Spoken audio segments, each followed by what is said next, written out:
Good morning class. तो बेटे अब की क्लास शुरू कर रहे हैं। ठीक है, तो आज हमें क्या पढ़ना है। देखो लास्ट क्लास में हमने क्या किया था, हमने कोफिशिएंट्स को फाइंड आउट किया था, आइंस्टाइन कोफिशिएंट्स को। हमने लेज़र के बारे में पढ़ रहे थे। ठीक है, तो मैंने बताया था कि लेज़र पर जब आइंस्टाइन ने काम किया तो उन्होंने 3 प्रोसेसेस को बताया था। कौन कौन से थे वो प्रोसेस। एक तो अपने पास था स्टिमुलेटेड एब्जॉर्प्शन, एक अपने पास था स्पॉन्टेनियस एमिशन और एक अपने पास था स्टिमुलेटेड एमिशन।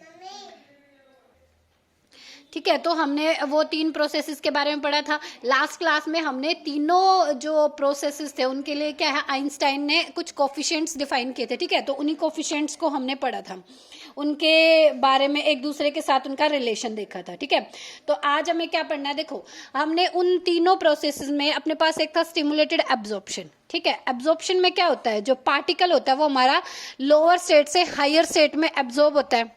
ठीक है, नेक्स्ट था अपने पास स्पॉन्टेनियस एमिशन। स्पॉन्टेनियस एमिशन वो एमिशन था बेटा जब अपने पास इलेक्ट्रॉन एब्जॉर्ब होकर हायर स्टेट में पहुंच गया। ठीक है, हायर स्टेट में जो इलेक्ट्रॉन होता है वो ज्यादा देर तक नहीं रहता, यानी कि 10⁻⁸ सेकंड तक ही रहता है। ठीक है, तो जो 10⁻⁸ सेकंड तक रहता है उसके बाद उसको वापस आना होता है। अगर तो वो बिना कोई एनर्जी एब्जॉर्ब किए, यानी कि कोई फोटोन एब्जॉर्ब किए बिना ही अगर लोअर स्टेट में आ जाए तो इस टाइप के एमिशन को हम क्या बोलते थे, स्पॉन्टेनियस एमिशन। ठीक है, लेकिन जब उसे हायर स्टेट से लोअर स्टेट पे आने के लिए हम कोई म्यू जो अपने पास फ्रीक्वेंसी है उसकी एनर्जी प्रोवाइड कराते हैं, एच म्यू एनर्जी के फोटोन्स हम जब उसे प्रोवाइड कराते हैं तो उनको एब्जॉर्ब करने के बाद जब जो हायर स्टेट से लोअर स्टेट में हमारा एटम आता है उस टाइप के एमिशन को हम बोलते हैं स्टिमुलेटेड एमिशन। ठीक है, और जो हमारी लेजर जिसके बारे में हम पढ़ रहे हैं, लेजर हमारी स्टिमुलेटेड एमिशन पे ही काम करती है। अच्छा, क्या होता है ऐसा स्टिमुलेटेड एमिशन में। देखो स्टिमुलेटेड एमिशन में जब अपने पास हायर स्टेट से लोअर स्टेट में जो एटम है वो आता है तो वो जो फोटोन एमिट आउट करता है ना, एक तो वो फोटोन एमिट आउट करता है जितनी एनर्जी का उसने एब्जॉर्ब किया था, और दूसरा एक और फोटोन एमिट आउट करता है जितनी उतनी एनर्जी का हमने उसको फोटोन दिया था। ठीक है, तो वो जो दोनों फोटोन है उनके बीच में जो फेज होता है ना वो डिफाइनाइट होता है। फेज डिफाइनाइट होने के कारण वो कोहेरेंट सोर्स की प्रॉपर्टी शो करते हैं। ठीक है, जो कि खास प्रॉपर्टी है किसकी, अपने पास लेजर की प्रॉपर्टी, इसीलिए लेजर जो है ऑर्डिनरी लाइट से अलग है। ठीक है बेटा, अब देखो जब ये हमारा हायर टू लोअर स्टेट में या लोअर टू हायर स्टेट में, हायर टू लोअर या लोअर टू हायर में जो ये इलेक्ट्रॉन का ट्रांसफर होता है उस टाइम पे मोमेंटम भी ट्रांसफर होता है। तो वही मैं बता रही हूँ, due to the exchange of energy between an atom of the medium and radiation field accompanying the process of stimulated absorption and emission, there is a transfer of momentum. क्या कब होता है, in the process of stimulated absorption and stimulated emission, इन दोनों processes में। अच्छा, stimulated absorption क्या होता था, अपने पास लोअर स्टेट है, यहाँ से इलेक्ट्रॉन हमारा किस में, हायर स्टेट में जाता था, यहाँ पे हायर स्टेट में जाता था। ठीक है, स्टिमुलेटेड एमिशन क्या होता था, हमारा हायर स्टेट में है। ठीक है, हम यहाँ पे इसको म्यू फ्रीक्वेंसी का एनर्जी प्रोवाइड कराएंगे, एच म्यू। ठीक है, यहाँ पे ये जो फोटोन है उनको एब्जॉर्ब करने के बाद ये किस में, लोअर स्टेट में आ जाएगा। लोअर स्टेट में आने के बाद ये जो फोटोन एमिट आउट करेगा, 2 फोटोन एमिट आउट करेगा। एक तो जितनी एनर्जी का फोटोन हमने उसको दिया था वही, एक और फोटोन उतनी एनर्जी का एमिट आउट करेगा। मतलब इनके बीच में जो फेज डिफरेंस होगा ना वो डिफाइनाइट होगा। ठीक है, और जो प्रॉपर्टी शो करता है कोहेरेंस की। ठीक है, और उसी प्रॉपर्टी के कारण जो लेजर लाइट है वो ऑर्डिनरी लाइट से अलग होती है। तो इन दोनों प्रोसेस में ये क्या है, स्टिमुलेटेड एब्जॉर्प्शन, ये क्या है, स्टिमुलेटेड एमिशन। इन दोनों प्रोसेस में जब एनर्जी का ट्रांसफर होता है, एनर्जी मतलब यहाँ पे लोअर स्टेट में, यहाँ पे मैं इसको म्यू एनर्जी दूंगी, एच म्यू। ठीक है, म्यू फ्रीक्वेंसी की जो एनर्जी है वो है एच म्यू। ठीक है, ये एनर्जी मैं इसको दूंगी, ये इसको ऑब्जॉर्व करके। ठीक है, तो यहाँ पे क्या हो रहा है, ट्रांसफर ऑफ एनर्जी हो रहा है। ठीक है, तो यही कह रहे हैं, due to exchange of energy between an atom of the medium and radiation field accompanying the process of stimulated and absorption and emission, there is a transfer of momentum too। यानी कि यहाँ पे मोमेंटम का भी क्या होता है, transfer होता है। जैसे on the basis of the electrodynamics, जैसे मैंने बताया कि हम जो atom emitting radiation of the energy H mu, तो वो कितना मोमेंटम को एमिट आउट करेगा, एच म्यू बाय में सी। ठीक है, तो इन किस डायरेक्शन में, इन द सेम डायरेक्शन में। ठीक है, तो ये बात ध्यान रखनी है, उस टाइम हमारा मोमेंटम भी ट्रांसफर होता है। जैसे एनर्जी में और मोमेंटम में रिलेशन भी पता होगा, पी स्क्वायर अपॉन में 2m, या इसे हम बोल सकते हैं p is equal to root of 2me। ठीक है, तो ये जितनी एनर्जी एमिट आउट होगी इस रिलेशन के अकॉर्डिंग क्या होगा, मोमेंटम भी एमिट आउट होगा। ठीक है, और रेडिएशंस की फॉर्म में देखो तो एनर्जी होती है h म्यू और मोमेंटम होता है h म्यू बाय में c। ठीक है, इतनी बात क्लियर हुई तुम्हें। अब देखो, मैंने अभी ये बार बार पिछली क्लासेस में भी बताया है कि जो इलेक्ट्रॉन, जो एटम होता है वो हमारा एक्साइटेड स्टेट में ज़्यादा देर तक रह नहीं सकता। कितनी देर तक रह सकता है, 10⁻⁸ सेकेंड तक। ठीक है, जो वो 10⁸ सेकेंड तक रहता है ना, उस टाइम को हम बोलते हैं life time.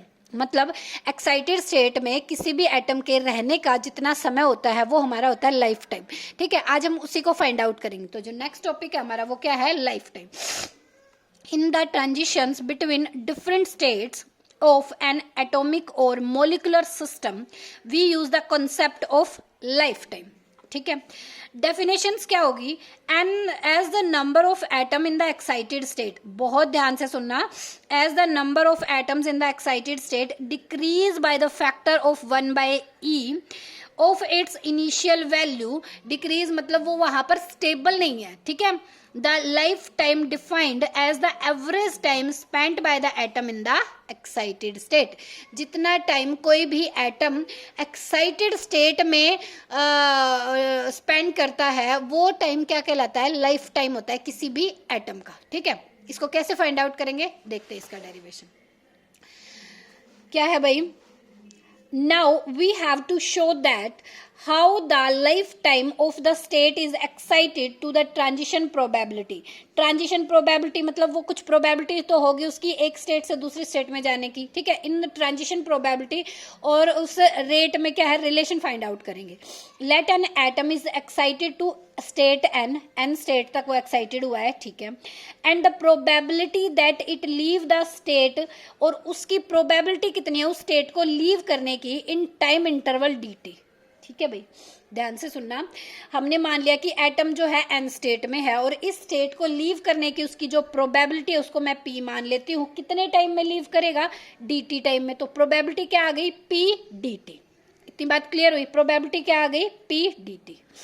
If n is the number of the atom, total number of atom कितने हैं, n, in the state n, किस स्टेट में, n स्टेट में, एट ए टाइम t। यानी कि देखो हमने मान लिया कि हमारे n स्टेट है, तो स्मॉल प्रोबेबिलिटी हमने मान लिया कि n हमारे पास क्या है भाई, स्टेट है। ठीक है, इसको समझने की कोशिश करना। यहाँ पे n एक्साइटेड स्टेट में हमारे पास क्या है, एटम है।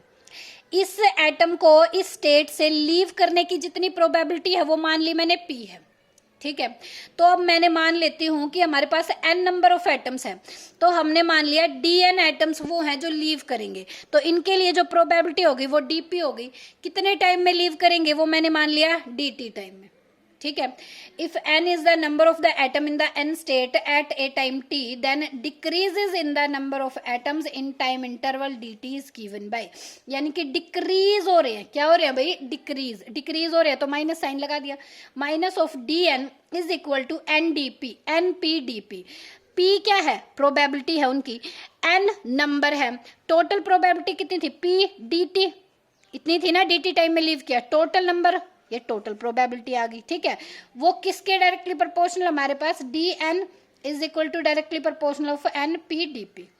ठीक है, तो ये आ गया हमारे पास नेगेटिव ऑफ dn बाय में dt इज इक्वल टू, इधर कितना बच गया, np। अब इसको क्या करने, सोल्व करने का एक ही तरीका बनता है, क्या, इंटीग्रेशन। इसको इंटीग्रेशन करेंगे, दोनों तरफ इंटीग्रेशन करेंगे। यहाँ पे मैंने इंटीग्रेशन कर दिया, 1/x का इंटीग्रेशन क्या होता है भाई, log of x, log of E, base E, ये तो अंडरस्टूड बात है। तो 1/x का इंटीग्रेशन log ऑफ x। ठीक है, यहाँ पे dn के साथ हमने इंटीग्रेट dn बाय n का किया है, तो ये हमारे पास क्या हो जाएगा, ये dx/x होता है ना, ये तो कॉमन बातें हैं। p dt, dt इधर पहुंच गया, तो इसका क्या हो जाएगा, negative of log e n pt, p का क्या हो गया, p dt का, dt का क्या होता है t, तो pt प्लस में c, c यहाँ पे क्या है, एक कांस्टेंट है। अच्छा, कांस्टेंट क्यों आया, क्योंकि हमारे पास ये डिफाइनाइट इंटीग्रल नहीं है। ठीक है, तो यहाँ पे जब इसको सोल्व करते हैं तो क्या हमारे पास एक कांस्टेंट आता है। अब इस कांस्टेंट को कैसे हटाएंगे, हम यहाँ पे एक कंडीशन एज्यूम करेंगे। मान लेंगे जब टाइम हमारे पास 0 था तो नंबर ऑफ पार्टिकल हमारे पास n नोट थे। ठीक है।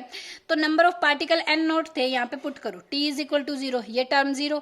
नंबर ऑफ पार्टिकल कितने हो गए n नॉट, यानी कि c की वैल्यू कितनी होगी log ऑफ e n नॉट। यहाँ से आ गई ना c की वैल्यू, देखो यहाँ पे मैंने 0 पुट किया, यहाँ पे c n की जगह क्या n नॉट पुट किया, तो हमारा c is equal to log e n naught is equal to किसके आ गया भाई, c के। ठीक है, अब आ गया मेरे पास, अब देखो ये इक्वेशन मेरी क्या बन गई, minus of log e n is equal to p t, यहाँ पे कितना आ गया minus of log e n naught. इतनी बात क्लियर हुई, क्लियर हुई ना।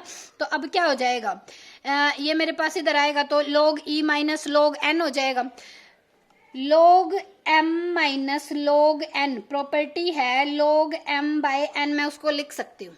ठीक है, तो इसको मैं क्या लिख दूंगी, log ऑफ e n अपॉन में n नोट, और ये इधर जाके हो जाएगा माइनस का पी टी। इतनी बात क्लियर हुई, समझ में आया। तो ये आ गया log ऑफ e n अपॉन में n naught is equal to minus p t. ठीक है, अच्छा यहाँ पे ये log इधर जाएगा तो एक्सपोनेंट की फॉर्म में आ जाएगा, n इज इक्वल टू में n naught e raise to power minus p t. इतनी बात क्लियर हुई। n यहाँ पे क्या है, नंबर ऑफ एटम है। ठीक है भाई, अब हमें निकालना है एवरेज लाइफ टाइम, किनका, इन n एटम्स का। The average life time of atom in the state n, की n स्टेट में रहने का किसी भी एटम का कितना टाइम है, वो हमारा क्या है, एवरेज टाइम। तो वो क्या हो जाएगा, अपने पास ये वाली वैल्यू है, तो ये क्या हो जाएगा, tau is equal to 1 upon में n नोट 0 से इन्फिनिटी, टोटल टाइम हमारा इन्फिनिटी तक, n naught e raise to power minus p t into में पी टी डी टी। इतनी बात क्लियर हुई। ठीक है भाई, अब इसको इंटीग्रेट करेंगे, इंटीग्रेट करेंगे तो क्या आएगा, अब इसको इंटीग्रेट करेंगे, हमारे पास आ जाएगा n नोट बाहर आ गया, p भी बाहर आ गया, n नोट 0 से infinity t e raise to power minus p t d t. इसको हम क्या है, फर्स्ट फंक्शन और सेकंड फंक्शन इंटीग्रेशन में करते थे ना, उस फॉर्मूले से सॉल्व करेंगे। तो ये क्या है, n नोट से तो n नोट कट गया, यहाँ पे क्या बचा p, p is equal to, इसको सोल्व करके आएगा 1 अपॉन में p स्क्वायर, एक p से p कैंसिल आ गया, ये सोल्व आउट करके देख लेना इसको। ठीक है, ये क्या आएगा 1 अपॉन में p स्क्वायर, तो क्या आ गया 1 बाय p, 1 बाय p मेरा किसके इक्वल आ गया, 1 बाय, मतलब p किसके इक्वल है, टाउ के, तो यहाँ से 1 बाय टाउ मेरे पास किसके इक्वल आ गया, p के, जिसे मैंने नाम दे दिया a, जो कि हमारा क्या था, आइंस्टाइन का कोफिशिएंट था। Where a is the Einstein coefficient, the average value of tau is of the order of 10 raise to power minus 8 second.